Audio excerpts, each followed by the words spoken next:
we're going to talk a little bit about sound sculpting. I'm going to show you one tool here that does a couple cool things. You've already seen this in one of the other videos about the arbitrary waveform generator, and you know that I've explained to you that if you start out with a saw wave, that you basically have an arbitrary waveform generator to sculpt all kinds of stuff. But just audio waveforms, this is basically set up to be distortion, but what it does, I'll give you kind of an understanding so you can see that if I'm sitting here and I put it like on a sine wave, because most audio, if you look at the complex waveform, it's most of the time fairly rounded. It may look very erratic all over the place, but it's most of the time fairly rounded throughout it. Even if it's jagged all over the place, a lot of the times, most of the time, it's not actually like a sawtooth wave. It'll be a combination of varying degrees of the slope of like a square wave, an impulse wave, with varying degrees of flattening of the top, which is basically like that's like clipping. You know, it just starts flattening it out. Well, or rounding it off. I mean, there's the rounding of this, the flatness of it, and things like that. And or it becoming, the slopes becoming more like a triangle on either side of the waveform. So if you're looking like at a flute or a trumpet will have a big dip at one part and it's fairly V'd at one part. Now, this tool, it may sound really simple, and it may sound, one of the things you kind of got to understand about it is this part of the sound sculpting is you have what is called a quasi-periodic wave whenever you're dealing with any type of a waveform that's like a string section or vocals or anything. If you have a synth, then you can see that the waveform is exact all the way across. It just keeps repeating like a sine wave that looks all the way the same. Well, that's a periodic waveform. You can have semi-periodic waveforms, which will be, they'll change, but they stay in those certain types of changes. Well, a quasi-periodic waveform will almost, most of the time, it'll look fairly similar to what the base complex waveform is, but it can vary so much that sometimes it almost looks like it's going to a different complex waveform. And that's normally, and it'll vary a lot. And that's why most people have a lot of time trying to design synth patches or chorus patches for vocals or strings and stuff like that because of the quasi-periodic nature of it. So actually sculpting those is very difficult, but to enhance them or to enhance the distortion on your guitar or enhance the vocal distortion, all that kind of stuff, any kind of sound sculpting you're dealing with that can also be part of the distortion, adding different harmonics to what the actual bass components are. And most of the time that boils down to just a little bit of wave shaping. Now I'm going to show you something on this. The basics of this plugin do really well because the basics of it, if you're looking at like this, and I put on a tone generator just to put on a sine wave, because like I said, most of the time that most of complex waveforms are based on the sine wave. It may be doing it all over the place, but the basic structure stays fairly smooth. You'll get some triangular kind of looking things with sharp edges pointing up every now and then, or you get flattening where it looks like it's clipping across it. Things like that. But those are the basic structures most of the time. So the really cool thing about this is if you go into here and you go to, okay, I'm going to say, well, I want this sine and I want to be able to slope the different sides of it. And with this tool you can do this different ways, but this is just a real simple explanation that this is the input and the output of the sine of whatever waveform's coming into it. So if you've got this sine, and if you look at the waveform here, you may not be able to see drastic changes, but trust me, there's drastic changes happening in the harmonic content. And if you change it and look over and look at it on a spectrometer, you can even see right there that even if I just change it from that right there, which is just slightly, to just the sine wave, you can see the change in the harmonic content that's happening just from that slight difference. And that slight difference that I'm talking about was just from that sine wave to that.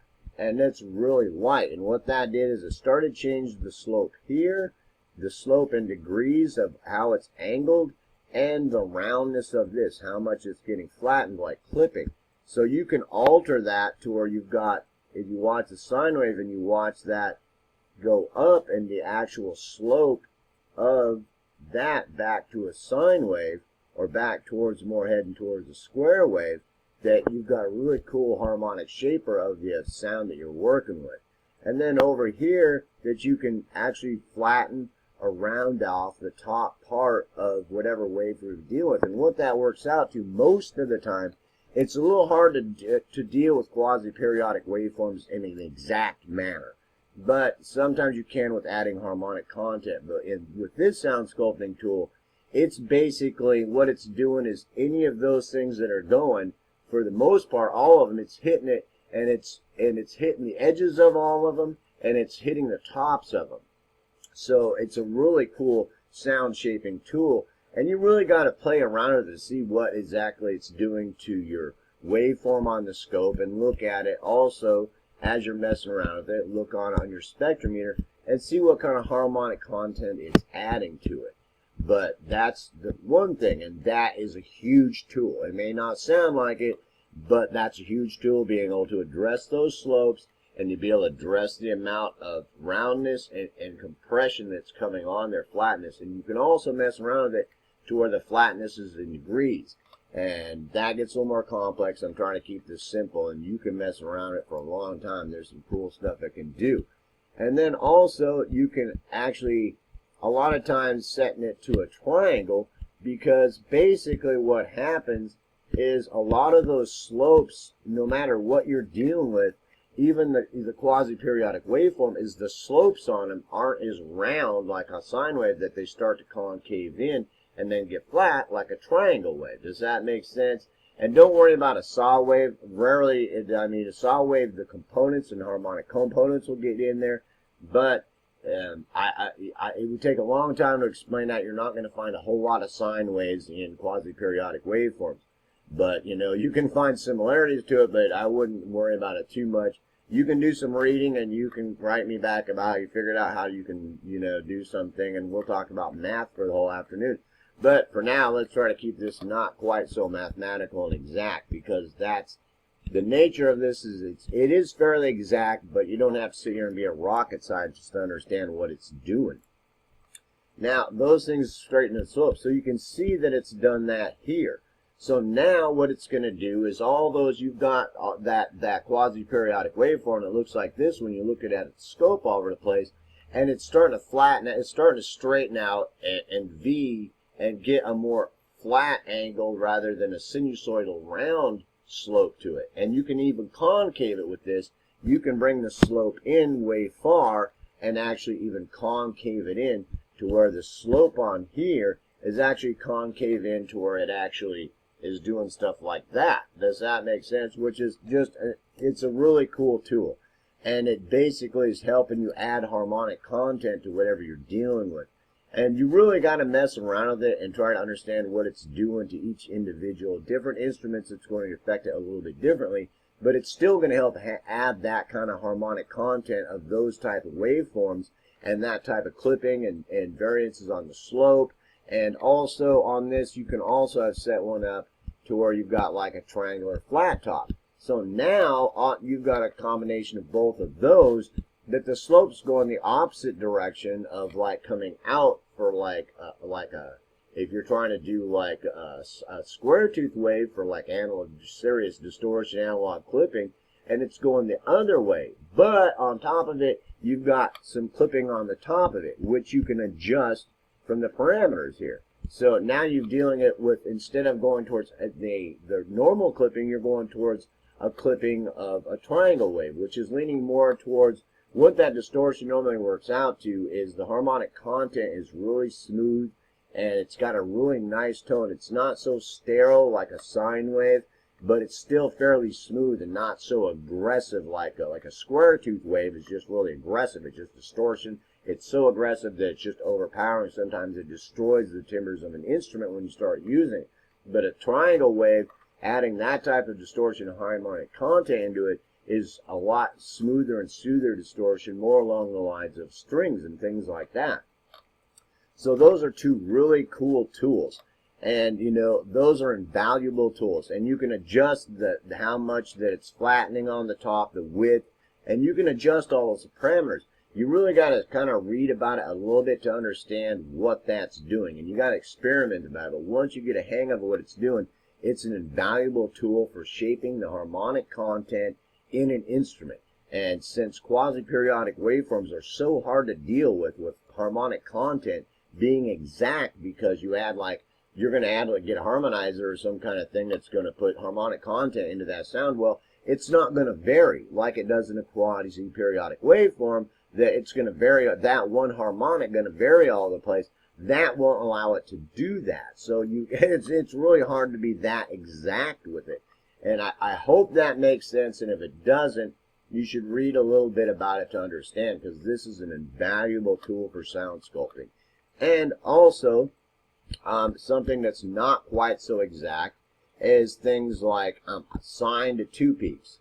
And you can sit here and put a sine, break the sine up. And like I said, you understand why I was breaking that sine up, because most quasi-periodic waveforms, even if they're jumping all over the place and they got, you know, default going all over the place, that they're fairly smooth like a sine wave.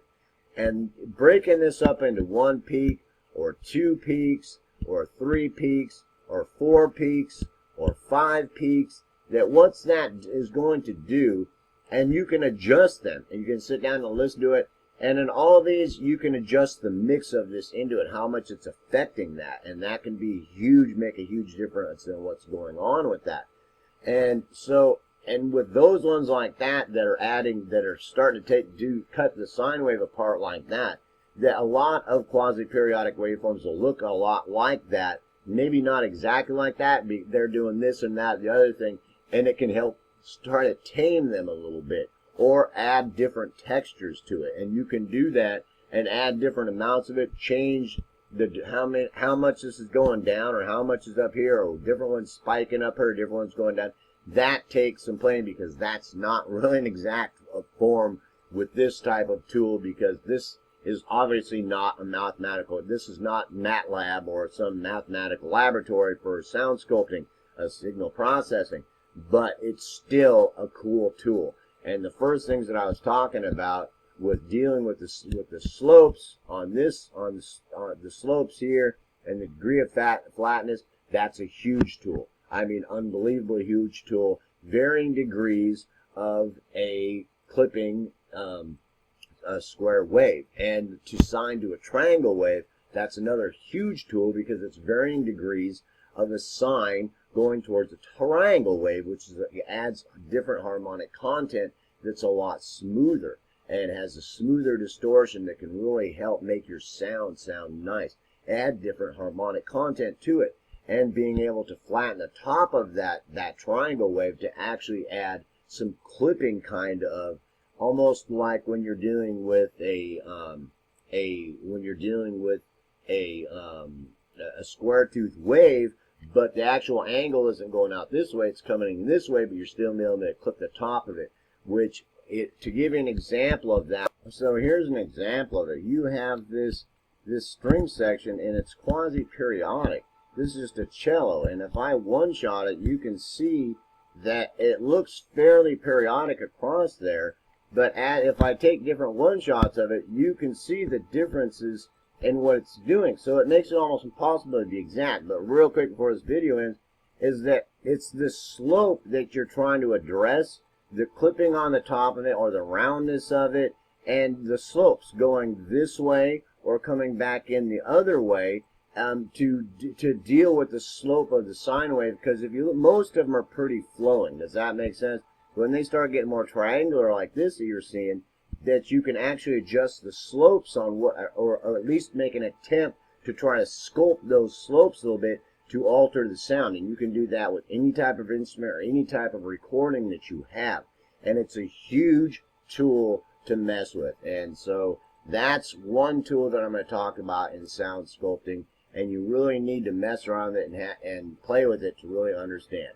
But what it all will do. Peace, help, love, and joy.